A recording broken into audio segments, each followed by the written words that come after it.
wherever you may be. Welcome back for another edition of the Seahawks Playbook podcast. Join your host, Bill Alvstad, and co-host, sports writer and football analyst Keith Myers as we talk Seahawks football.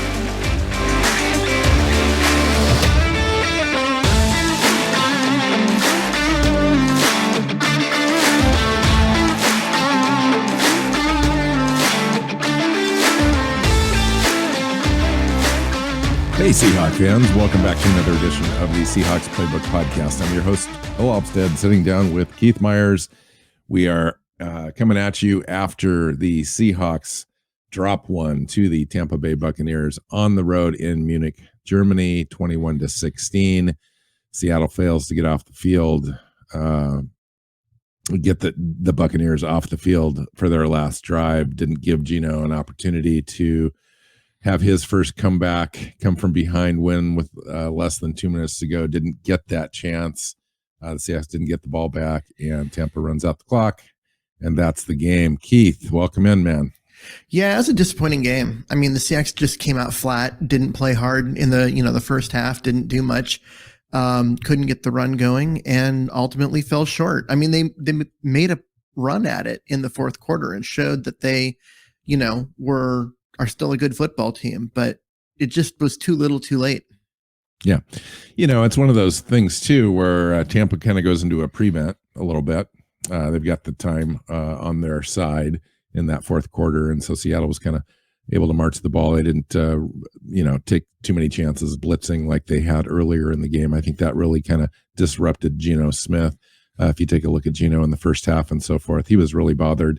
His timing was off. His throws were off, making poor decisions, taking sacks, not getting the ball out quickly.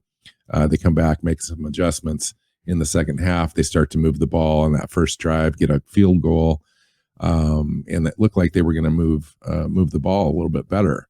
It took them a couple drives to kind of score again. And once they did, they scored 2 in a row, 13 unanswered points. But Tampa was able to run that clock out. They just ran out of time.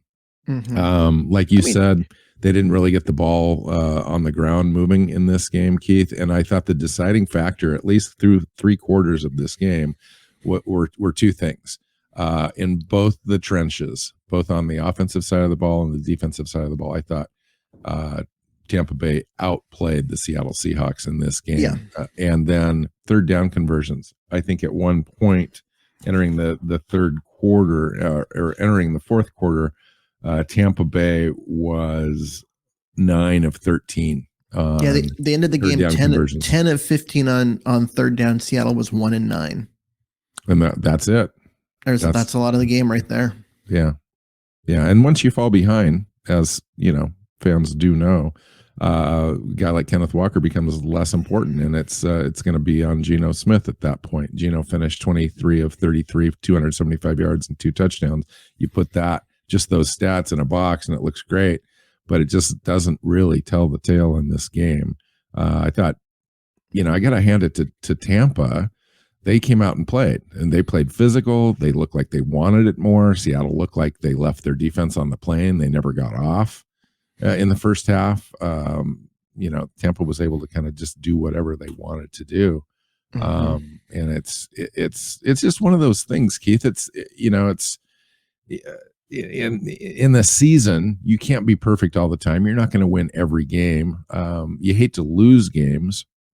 But talk to me about the way that this happens, the timing of this loss, and where Seattle kind of goes from here. Well, I mean, they've dominated teams 4 weeks in a row, so they're feeling good about things. And then you've got this flight to Germany and all of that. Maybe they weren't quite as hungry as they had been recently, and they also know that this bye, they now have a bye week coming up. They've got next weekend off. The next game is in 2 weeks, and I think some of the guys were looking, hey, we come in here, we do our thing, and we get a break, and they forgot to do their thing, and it just the team looked flat. They looked like they just didn't have the same energy that they'd had recently. It just was not a good first half. No, it wasn't. It wasn't. And they kind of came back in the second half, but quite frankly, it was too little, too late. The Buccaneers just looked like they were the better team today. They did. Even though that might not necessarily be the case if you were to play win 3 out of 5 times, but they didn't. This was the game. This was the game in front of them. They weren't ready to play. They just didn't look ready. They didn't have a great offensive game plan, I thought, coming out. I thought the idea that you were going to be able to drop Geno Smith back and give him the time to find targets downfield right from the start was rather odd to me. Coming into this game, Tampa had one of the best secondaries that the Seahawks were going to face this year, as well as a pass rush. They were getting to the passer 29 times. Opponents were sacked versus Tampa this year, and they kind of held to that, and Seattle just wasn't ready for that physically to take that on. Geno was holding the ball too long, took too many sacks. It was a weird game plan, as you said. Like, why were they not, like last week? If you look at last week, they rolled Geno Smith one way or the other quite a bit. They got him on the outside. Use the tight ends right away. Tight ends or Lockett coming from the far side of the field underneath the formation in order to create space and all of that. And they just never did that in this game. They just completely went away from what worked a week ago, and we're just dropping Geno back, straight back. I agree. I think that was a key factor in this game, and I'm not exactly sure. It'd be interesting to see if Shane Waldron gives a press conference this week, because that was opposite of what I thought that they would do. They'd take advantage of Tampa's aggression on the defensive side of the ball and get the ball out quickly, get the ball to the tight ends, create some open space, some jet sweeps to kind of spread them out a little bit, and then take your shots. That wasn't the case, and Seattle fell behind early. Their defense, again, didn't show up in the first half. Tampa was able to run the ball effectively against them, push them around at the line of scrimmage.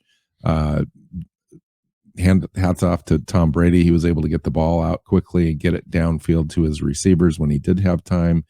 And Seattle wasn't tackling very well in this game, just wasn't physical in this game, I didn't think. And Tampa was the better team today. Yeah, they were. I mean, like, we can talk about Seattle not playing well, not showing up and all of that, but let's just face it. The Tampa came out, they had a good game plan. They executed their game plan and they played better football. They deserved the win. Yeah, Seattle looked at the end in the fourth quarter like they could come back and take this, but ultimately Tampa was the better team. Yeah. I think, a couple minutes left on the clock and one stop in that situation on that last drive and give the ball back to Geno. Anything can happen. We had scored twice in a row right there, and it looked like we were able to find some answers. It would have been interesting to have an opportunity there for Geno to be able to do that. We just didn't have it. And you're going to drop games like this if you're going to play like that, and your defense needs to come out and have a stop there, a 3 and out, or on that second opportunity with Brooks in coverage, he slipped and they were able to complete that. If he makes that tackle, it's an interesting opportunity there for Seattle to get the ball back, and it just didn't happen. Yeah, there was a lot of talk at the end about like, guys having to change their cleats and put longer ones in. I'm like, where was that pregame? Like, how does a team get into a game on a field like that and not have the right cleats installed? I don't know. That these are the things that I find maddening, because you're out there during warmups, you're making your cuts, you're doing things. If you're sliding at all, go get your cleats changed. Go put the longer ones. It looked like it kind of developed some moisture as the game went along, Keith, and that may have been a change. But they were slipping early in the game too. So I mean, I agree. I just think that there's just something about that I find very frustrating. It's like that seems to be something that you should be able to take care of pregame and make sure that it's not a problem. And so this whole idea that, they had they were sliding too much and slipping, and it wasn't until they got their cleats switched out that they were better. I'm like, okay, where was that? Where was that before the game? And that may have affected the trenches in this game too. I mean, Seattle was awful in trying to stop the run. I thought that they were getting pushed around at the line of scrimmage. They were also missing tackles. They were slightly out of position after 4 or 5 yards beyond the line of scrimmage as well. So that resulted in Rachaad White having 22 carries for 105 yards. Leonard Fournette had 14 carries for 57 yards. And it was just one of those deals where we just couldn't stop them. And our offense was anemic, in the first half. So that was the difference in this game. What stood out to you beyond what we've talked about so far? I mean, what kind of stood out to me also was the zone defense against Brady and having him just like find those holes over and over again. They weren't disrupting the receivers. They weren't playing man. I mean, Seattle's got these big physical corners and defensive backs, and they weren't using them in a way that made a lot of sense. I mean, you want to play a lot of zone when you're up against a guy like Kyler Murray, because if you've got your back to him when he takes off running, you're not going to see him until he's running by you. You got to be facing him. But against a guy like Brady has no mobility whatsoever, and so the idea that you can't turn your back on him because of that, I don't get. Like, play man. Get some guys up, jam the receivers, disrupt it, especially against Brady, who gets the ball out in 2 seconds on most plays. Just, you have to jam his receivers, like, make it hard on him. And I thought that they were back in a soft zone a little too much in this game. Yeah, in the first half, I texted you 2 in a row. I said, Seattle getting beat up front on both sides of the ball. My next text was, our zone coverage is killing us. Mm-hmm. You know, I mean, and both of those things were completely true. We just could not get things done the way they should have been, and it just was never. I don't know. They did make some adjustments in the second half, and you saw the result. The Seahawks were able to put some drives together. They had 3 second half drives that scored and looked pretty good doing it, but. I guess I was most. You got to make those changes earlier. Yeah, and I was most disappointed in the way that our offensive line and defensive lines played. We just weren't getting any push on the offensive side of the ball. Ken Walker wasn't getting any space. We fell behind early, and that just didn't continue there. But coming into this game, Keith, the Bucs were ranked dead last defending the run, and it didn't look that way. When we were playing them, they were filling holes, coming up, making plays. Ken Walker wasn't able to get loose at all, really, in this game. He had a couple of nice receptions for yardage, but he wasn't able to do so on the ground at all. Yeah, it wasn't pretty, as far as that stuff goes. But he had 6 receptions for 55 yards. I mean, that's not a bad outing for a running back, but the 1.7 yards per carry on 10 carries. On 10 carries, which is horrible in a game like this. Yeah, I mean, it's the 1.7 yards per carry was getting them behind the sticks all game. They were trying to run on first down, and then second and long, third and long. It makes it hard, and this is the result. You've got to be able to do what you do. And what Seattle has done well all season is run the ball with Ken Walker. And they didn't do that well today. And they were 9th, in the, not 9th, but 23rd in the NFL in yards per carry allowed coming into this game, the Bucs. And they played a lot better. They just really did. However, in most other categories, the Bucs are a top 5 defense. They were 5th in points allowed. They were 7th in DVOA coming into this game. They're going to improve on those numbers against this offense, and it's a good defense. It is. I'm not going to say that this was completely Seattle not showing up. I think the Bucs did show up and they did play well, and we just didn't match that intensity. This is the best defense the Seahawks have played since week 2. Agreed. And week 2 was San Francisco, and San Francisco beat them. And this is one of those things where the Seahawks are a good football team. Their record, their results up to this point say that. But you up against a good defense, you've got to be able to make adjustments sooner, and so you can have at least some success. And this was an offense that our defense should have been able to handle, and They just didn't. They just didn't. They gave up. Well, we did way too many okay. I rushing mean, we yards. gave up 21 points to this team. I mean, it's not like they wrecked us. It's their defense was much better against our offense. We were scoring 26.5 points a game coming into this game. We had 3 points going into the fourth quarter. Yeah, there's the 161 yards rushing bothers me. I mean, because that's this team getting run over for the most part, and Right. We're not used to seeing that. But that's what happened. And I thought they played okay defensively. They got some stops. They also gave up some stuff. I mean, they got lucky a little bit that Tampa's offensive coordinator called what might have been the dumbest play of the year. It's right up there with the DJ Dallas interception. It was right up there. Yeah. As far as being just absolutely stupid. Otherwise, it could have been more, right? If they just continue doing normal stuff and not call that. Well, that interception was on the 5-yard line. Yeah. So it was, I mean, it could have been worse as far as the score goes. And so I just look at this. I think the defense this was not a good offense coming in. Go look at all the stats coming in. They were not good at running the ball. They weren't good at doing anything. And they kind of did what they wanted against Seattle's defense today. And that, I believe, is the bigger problem. That was the bigger problem. I agree. The Bucs were 21st in EPA coming into this game. They punted the ball on 44% of their drives, which was 26th in the NFL. The Bucs were scored on 35% of their drives, which was 20th in the NFL. So they were a bottom 20, team. Yeah, Tom Brady came in averaging 6.4 yards per attempt. He was 8.9 today.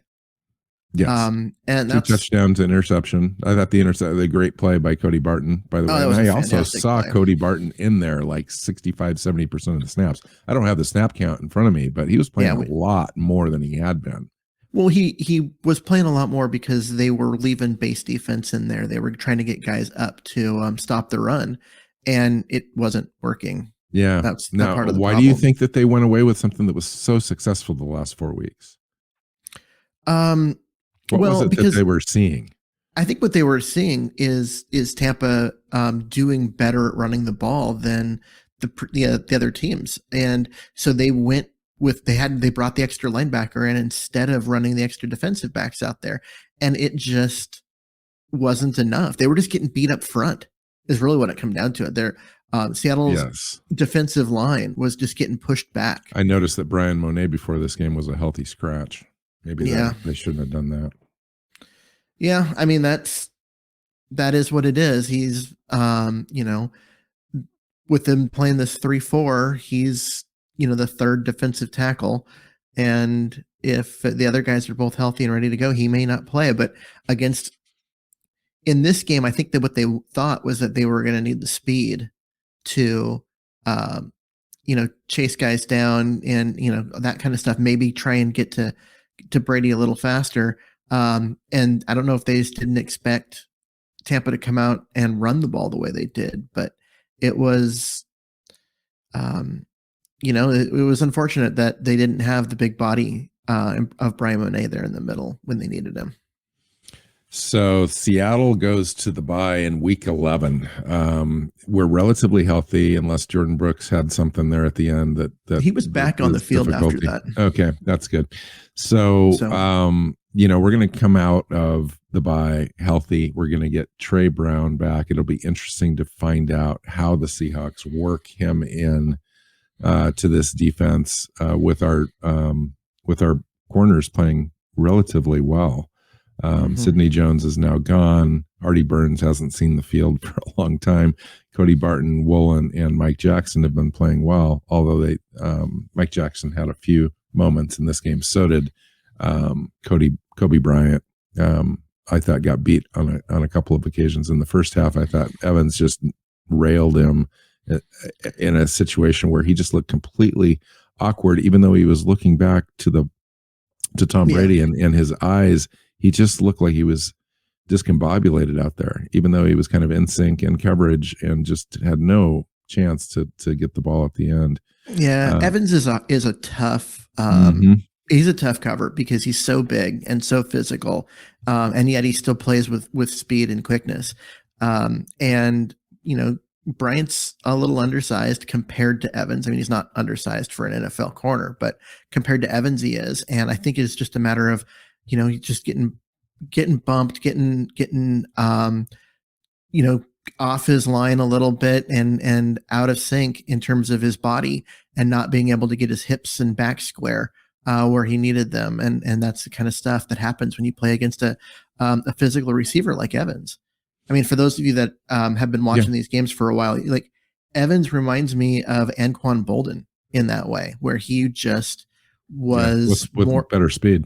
Yeah, with better speed, but just more physical than you're used to at wide receiver, and the ability to take those bumps and pushes and not move and give them back to you a little bit. And I think that it's a unique challenge compared to most wide receivers in the NFL.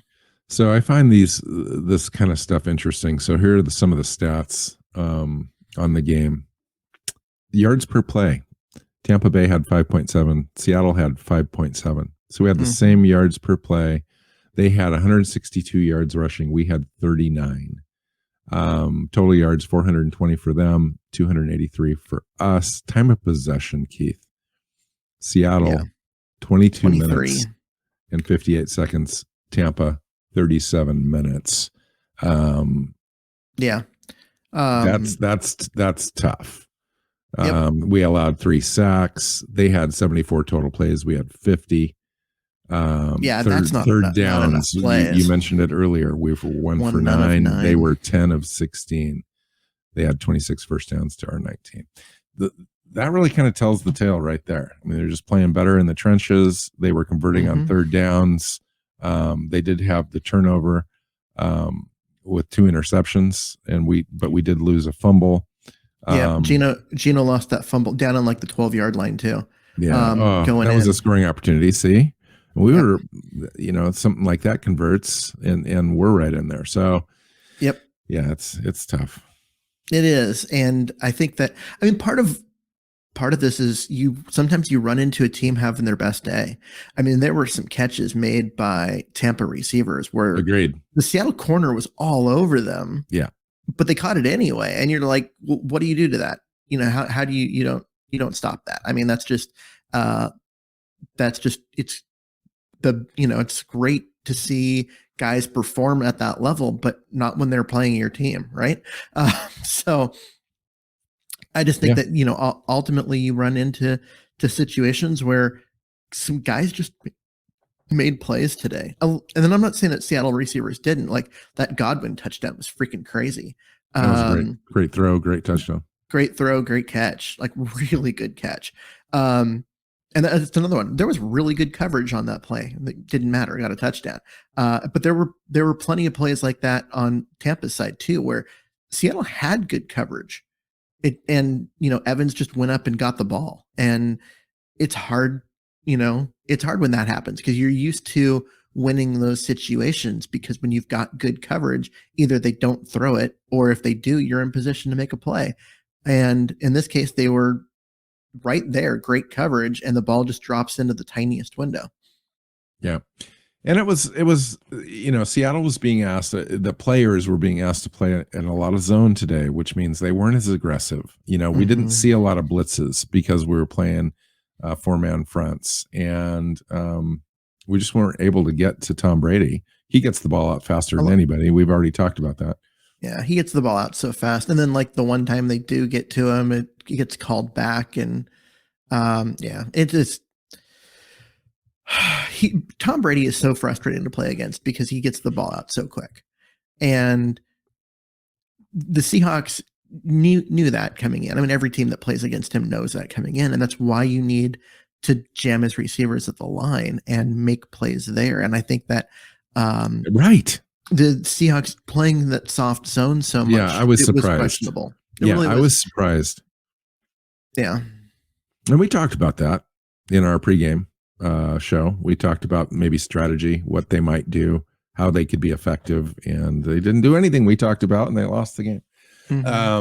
So here we are at the bye. We're 6-4. It's not a horrible record. It's way better than anyone ever would have expected. We're beating expectations, but now expectations have gone up. Still in first place in the division.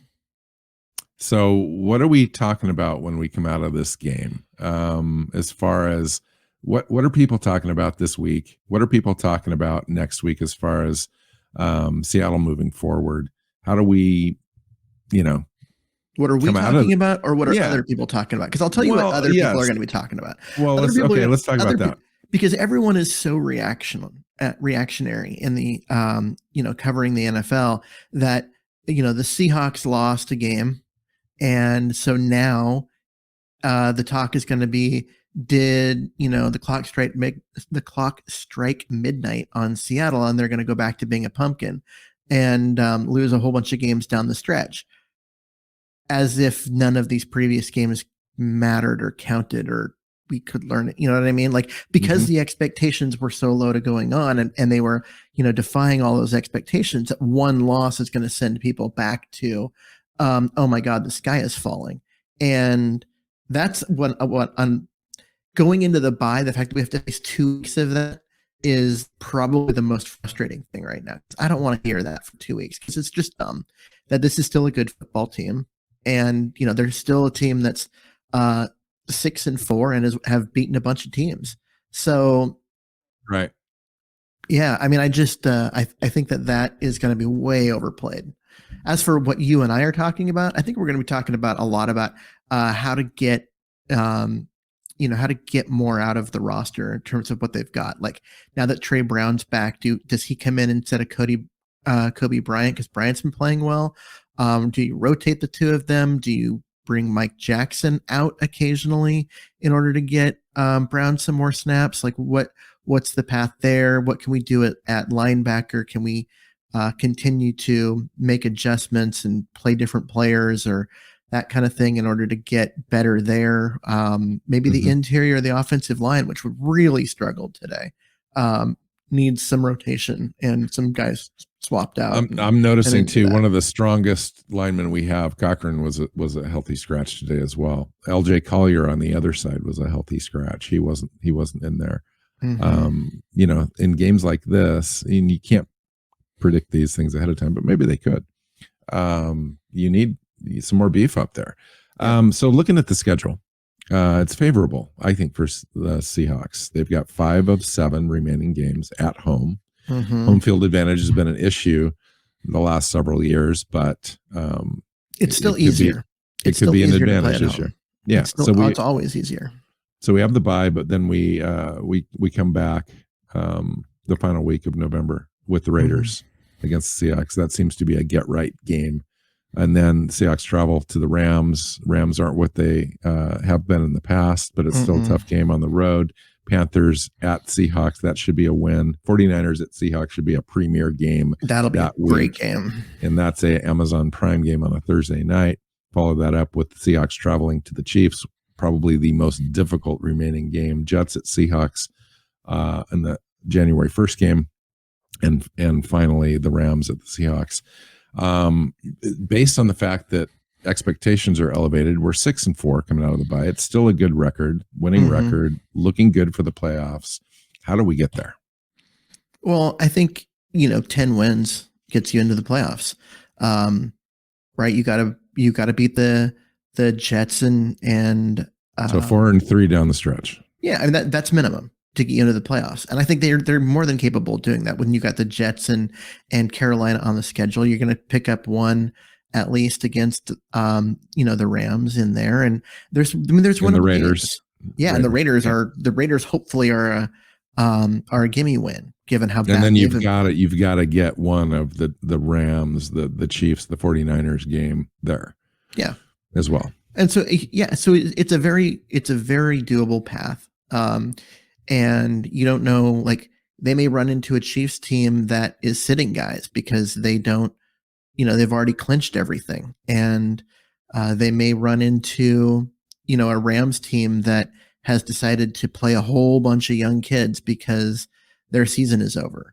And, so that goes from being, a hard fought game to an easy win. Or maybe, you run into a team like today, like we both would have thought Tampa would have been a win for Seattle, but Tampa just played out of its mind. So, we're going to have those kind of situations. It's a matter of the Seahawks just need to do what they do. If the Seahawks do what they do, they'll get to the playoffs. They'll be a 10 or 11 win team.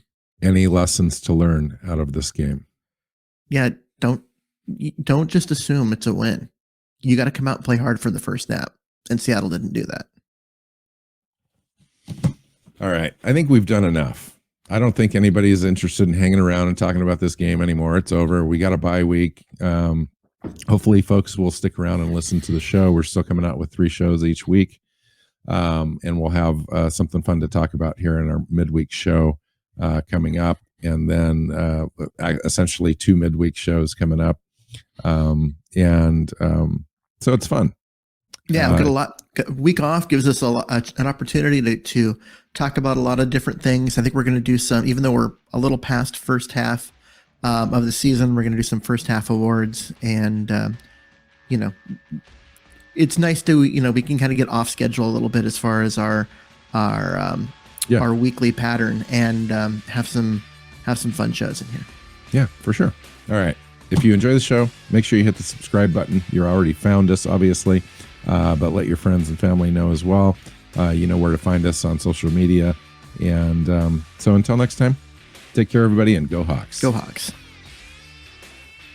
Seahawks Playbook podcast listeners, thanks for joining us for another edition of the show. You can find us on Twitter.